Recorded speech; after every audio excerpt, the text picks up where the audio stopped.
dismayado tayo. Dahil nga po sa naging kilos nila.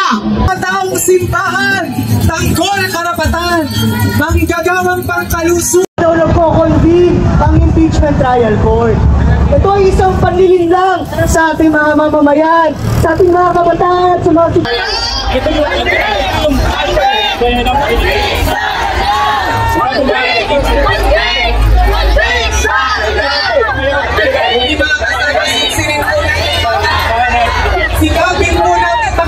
Mag-resign ka na! Mula sa Tindig Pilipinas, sa nagkaisa labor coalition. Maraming salamat po. Magandang hapon po sa inyo. Okay pa ba kayo? Kayong lahat dito, mga iba-ibang grupo, iba-ibang mga sektor, lalo na mga kabataan, yung mga estudyante, at yung iba pang mga grupo dito. Magandang hapon po sa inyong lahat. Dismayado tayo. Hindi lang tayo dismayado, galit na rin tayo. Diba? Galit na ba kayo? Kasi ako galit na. Dahil nga po sa naging kilos nila noong mga nakaraang buwan o linggo. Diba? Yung mga nakita natin pagkikilos nila. Natawag na sila ng iba-ibang pangalan ng ilan sa mga senador. Ang mga tawag sa kanila ngayon, mga duwag, tuta, hudas kamay, protektor ng makapangyarihan. At sa ginawa nila kagabi, yung ginawa ng 18 sa kanila, na ibinalik yung complaint at articles of impeachment sa House of Representatives na isang paglabag, malaking paglabag sa ating konstitusyon. Hindi yan sang-ayon sa konstitusyon, hindi yan sang-ayon sa rules of impeachment. Dahil ho sa ginawa nilang yon, pwede pa rin ho tayo, meron pa ho tayo pwedeng itawag sa kanila. Mga sobrang kapal ng mukha. Mga naghahari-harian. Mga walang hiya. Di man nila nagawa na magkunwari o magpanggap. Harap-harapan ay pinamukha sa atin kung sino talaga ang kanilang pinaglilingkuran. Sino ang nililingkuran nila?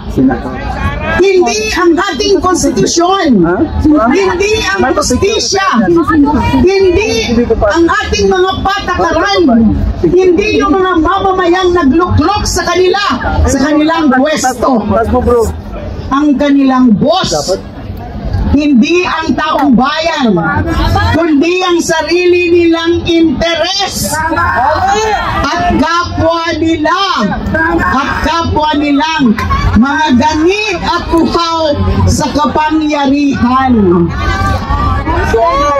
Nakita na natin ito, napanood na natin ang ganitong eksena, diba?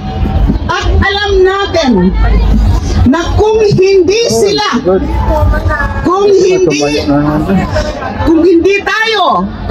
tayo mag-iingay, kung hindi tayo mag-itindig, ang mangyayari po yan, ang mangyayari niyan ay magtatagumpay ang kawalanhiyan at kabalustugan sa ating gobyerno.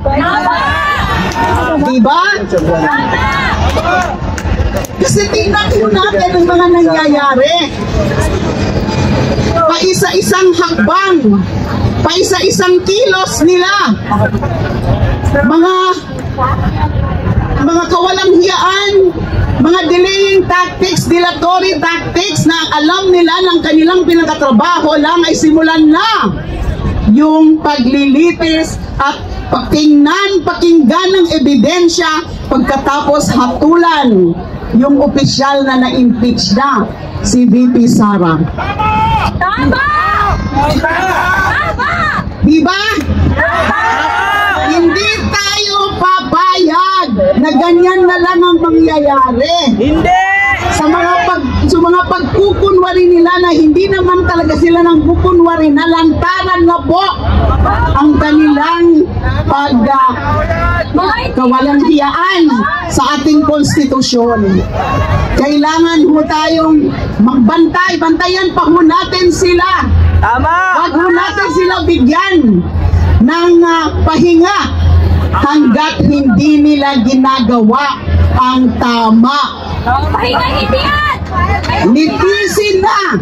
Kasi alam niyo, kinakabahan na naman ako dyan sa ginagawa nila. So kunwari, riniremand yung kaso, riniremand yung complaint, riniremand yung articles of impeachment.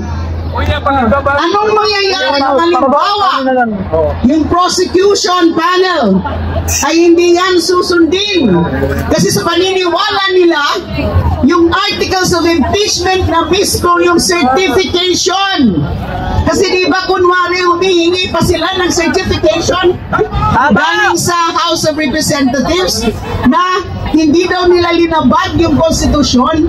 Anong klaseng utos yan? Yun na mismong articles of impeachment ang certification.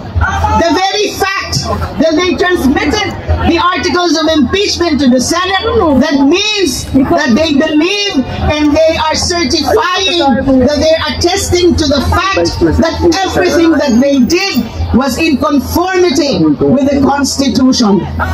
Meron ang tinatawag na presumption of constitutionality and presumption of regularity. Nilalabag nila yan. Tsaka isipin din po natin na yung House of Representatives and the Senate are co-equal bodies, co-equal institution. Hindi na po natin tinatawag na upper house or upper chamber ang Senado. Hindi na rin po natin tinatawag na lower house or chamber yung House of Representatives. Kasi sila nga ang Kongreso. They are co-equals. So hindi pwedeng ginaganon na lang ng Senado ang House of Representatives. So tuloy lang po ang laban natin. Huwag mo tayong hihinto. Huwag mo tayong mananahimik. Mabuhay po tayong lahat.